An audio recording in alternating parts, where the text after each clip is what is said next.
एक बात है तो थोड़ी दूसरे ढंग की, लेकिन कह देते हैं। इसी को साधुसाई कथा कहते हैं।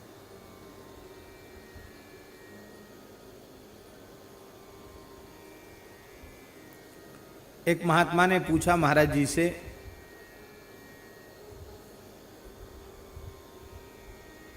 गुरुदेव श्री भक्तमाली जी महाराज से, महाराज जी पहले सुना जाता है कि महात्मा तपस्या करते थे तो इंद्र को भय हो जाता था, इंद्र अप्सराएं भेज देता था।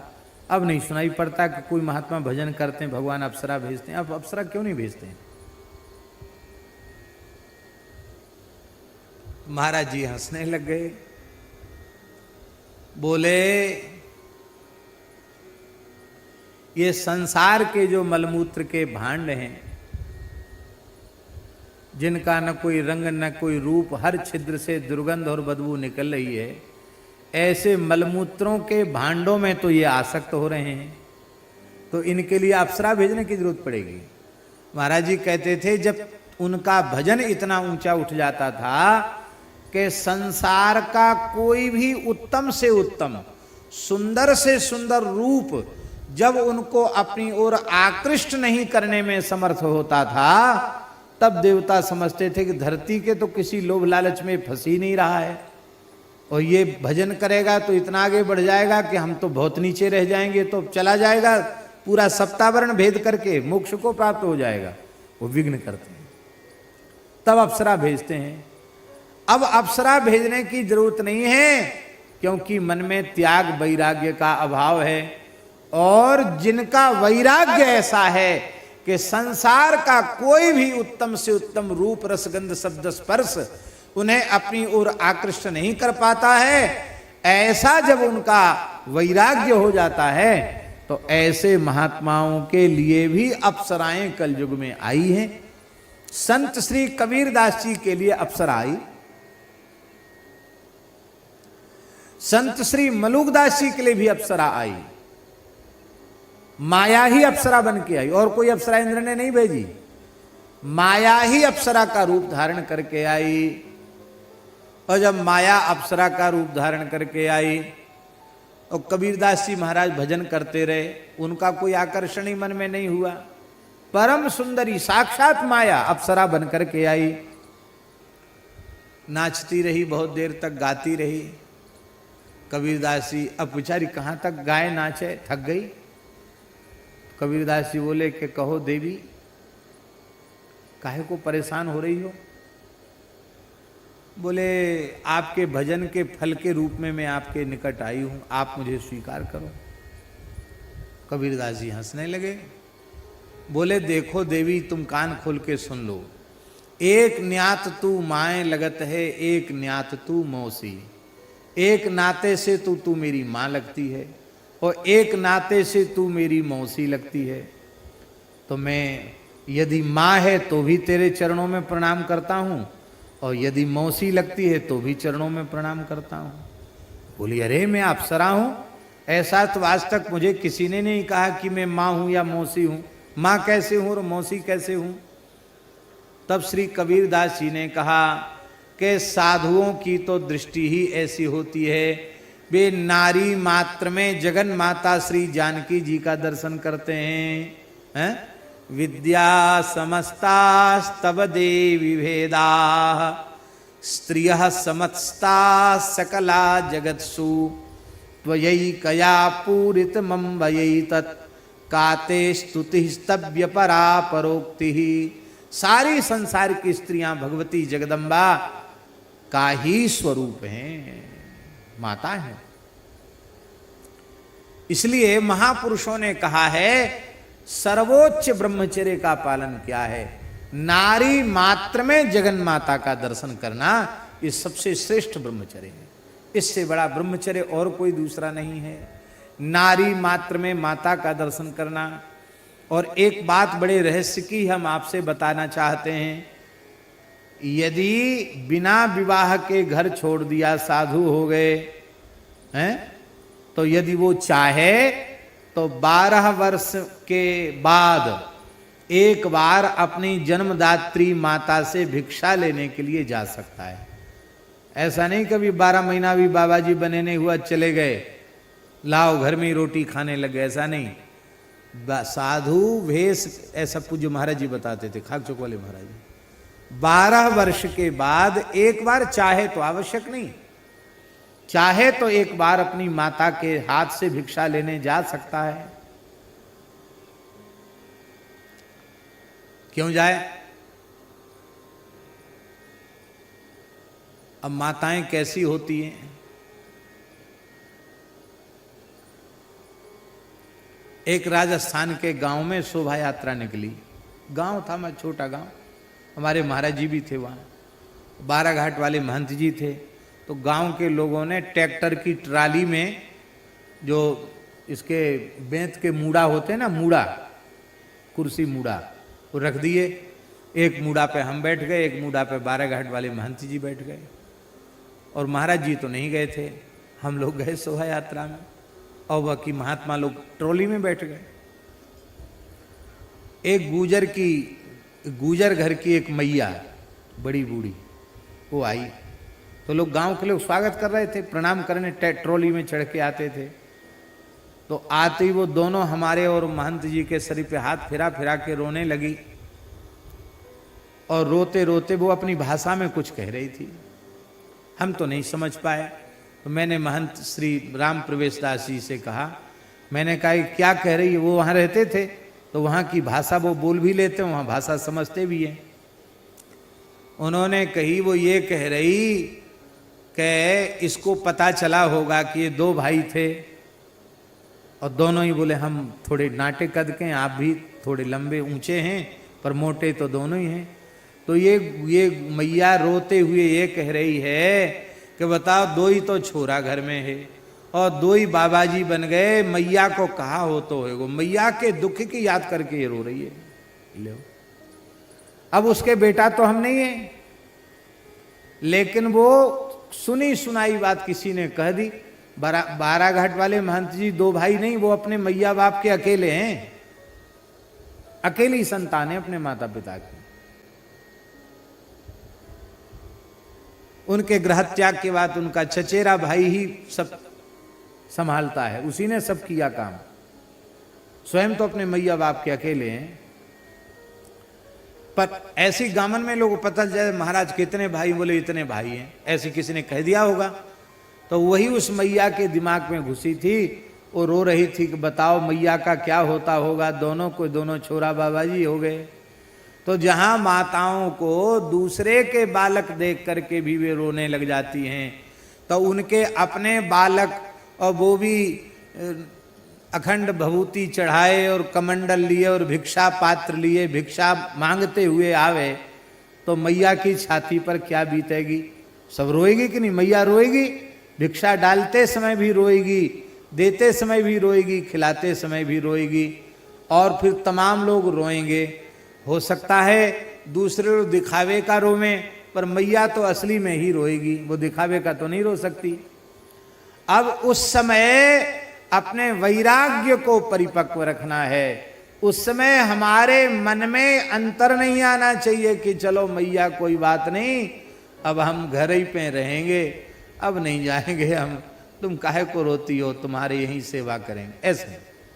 उसके वैराग्य में अणुमात्र भी अंतर न पड़े, इसके लिए वो जो नार जो गड़ी भई है ना, नरा, नाभि का नारा, उस संबंध, उस आसक्ति को तोड़ने के लिए एक बार जाना चाहिए, ऐसा महाराज जी कहा करते थे।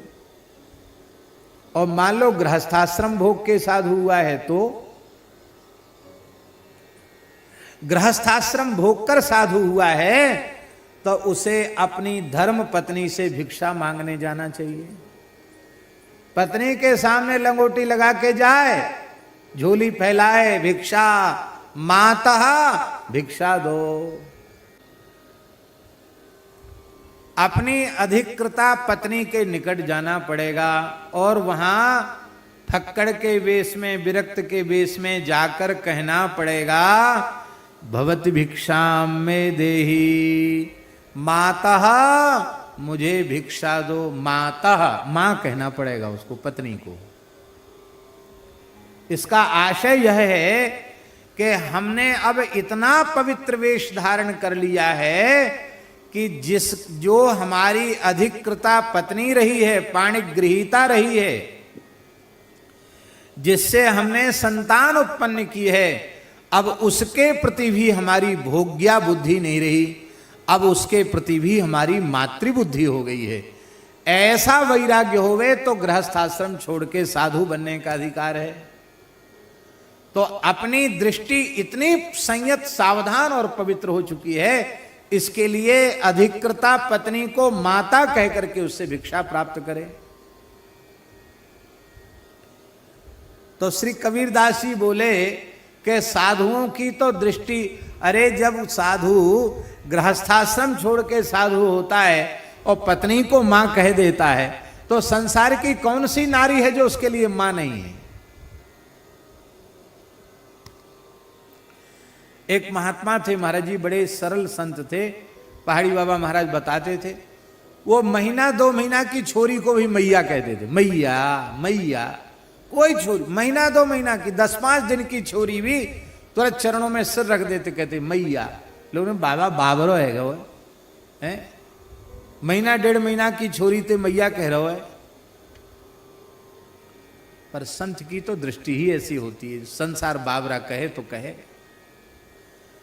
क्योंकि यही एक पवित्र दृष्टि ऐसी है जिससे वह सावधान हो सकता है। अब एक बात और बारीक बता मैं महाराज जी, धर्मशास्त्र के अनुसार पहली जो संतान होती है उसे धर्मज कहा जाता है। क्या कहा जाता है? धर्मज। इसलिए उसे अपने पिता माता के समस्त और दैहिक कृत्य करने का शास्त्रीय अधिकार प्राप्त है, उसे धर्मज कहा जाता है। किंतु दूसरी, तीसरी अथवा उससे भी अधिक जो भी संतान होती है उसे धर्मज नहीं कहा जाता है, उसे कामज कहा जाता है अथवा उसे भोगज कहा जाता है। इसका मतलब है तुम्हारे गृहस्थाश्रम के धर्म के निर्वाह के लिए एक पुत्र हो गया पर्याप्त है। इसके बाद यदि वह गृहस्थ चाहे तो आजीवन अपनी पत्नी के सहित अखंड ब्रह्मचर्य व्रत का पालन कर सकता है, शास्त्राज्ञा है।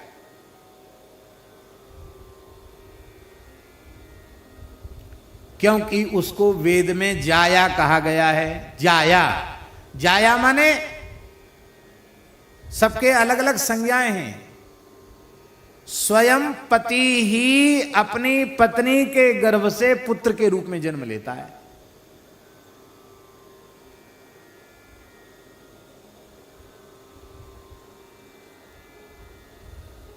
और असौ ज्यायान भवति जायमानः, जायमानः उसी से जाया बना है, जायमानः। पति ही जायमान होता है इसलिए उसको जाया कहते हैं। अब विचार करो आप, एक बार पति ही गर्भ से उत्पन्न हो गया तो धर्म की अत्यंत सूक्ष्म दृष्टि से वह क्या हो गई बोलो?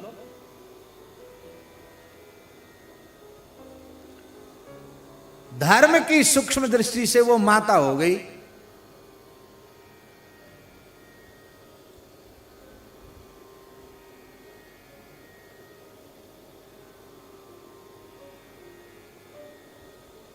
आप लोग कहेंगे ऐसे तो कोई दिखाई नहीं पड़ेंगे, ऐसे हैं महानुभाव।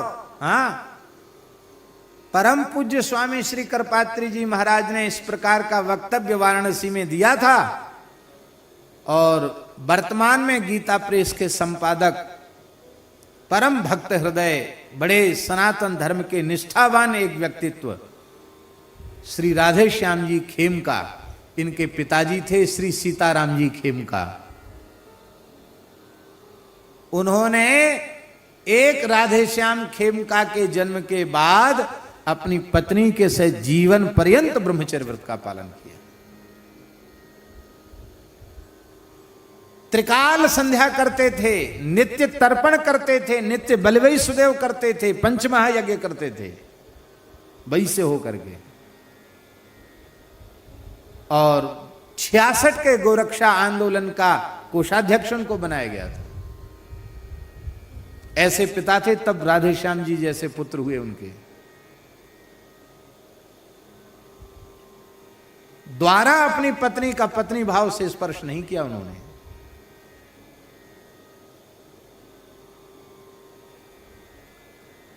ये खोमचे की दुकान थोड़ी है भगवत प्राप्ति, चना चवेना थोड़ी है।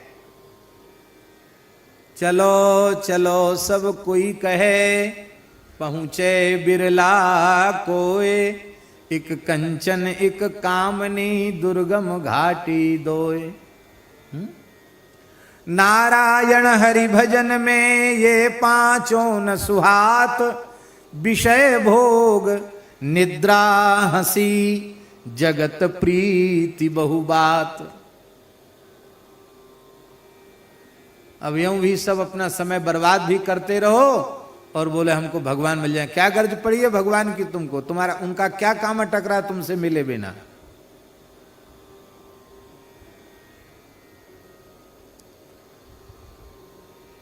बोले एक न्यात तू माए लगत है, एक नाते से तू मेरी मां लगती है। साधु की दृष्टि ही नारी मात्र के प्रति माता की होती, आप मां हो। और एक न्यात तू मौसी, दूसरे नाते से तू मौसी लगती है। माया अप्सरा रूप धर के आई थी, बोली माया मौसी कैसे लगती सो बताओ। तो बोले लक्ष्मी जी समुद्र से प्रकट भई, क्षीर सिंधु के मंथन से प्रकट भई, और क्षीर सागर के मंथन से ही अप्सराएं प्रकट भई। वो लक्ष्मी जी की बहन हुई कि नहीं भई? तो माँ की जो बहन होती है उसी को तो मौसी कहते हैं। तो यदि तुम अप्सरा ही हो, अपने को अप्सरा ही कह रही हो, तो अप्सराएं तो समुद्र से प्रकट भई, समुद्र की कन्याएं हैं, और लक्ष्मी जी भी समुद्र से प्रकट भई। तो तू माँ की बहन होने से मौसी हुई, तो मौसी है तो मौसी जी प्रणाम। बोली न मैं माँ हूं न मौसी हूं, मैं तुम्हारे भजन का फल हूं, मुझे स्वीकार करो। कबीरदास जी ने कहा ये तो पीछे ही पड़ गई, कैसे इसको भगावे यहां से। तो कबीरदास जी बोले स्वर्ग लोक काऊ टोट पर्यो है, मोते उर्झन आई। माता तुझे प्रणाम है, स्वर्ग के सबरे देवता मर गए का जो हमारे पास आई है, उनका तो नाम अमर है, हम तो जुलाहे हैं, हमारे पास क्यों चली आई? क्या स्वर्ग में सबरे देवता समाप्त हो गए क्या? माया अंतर्धान हो गई, भगवान चतुर्भुज रूप में प्रकट हो गए। धन्य है कबीरदास जी, तुम इस कलिकाल में माया जयी संत हो। ऐसे ही मलुकदास जी के जीवन प्रसंग में आता है कि उनके सामने भी माया मूर्तिमती होकर के अप्सरा का रूप धारण करके आई। हमने श्री नानक चंद जी महाराज के संग्रहालय में संग्रह में एक प्राचीन चित्र मलुकदास जी का देखा था, जिसमें अप्सरा नृत्य कर रही है और मलुकदास जी बैठे हुए हैं। तो हमने कहा ये कैसा चित्र है? नीचे पुरानी लिपि में लिखा था हमसे जन लागे तू माया। ये प्रसंग श्री नानक चंद जी महाराज जो मलुकदास जी का जिस परिवार में जन्म हुआ उस परिवार के थे, वो उसी परिवार के वंशज थे, उन्होंने ये बताया मुझे।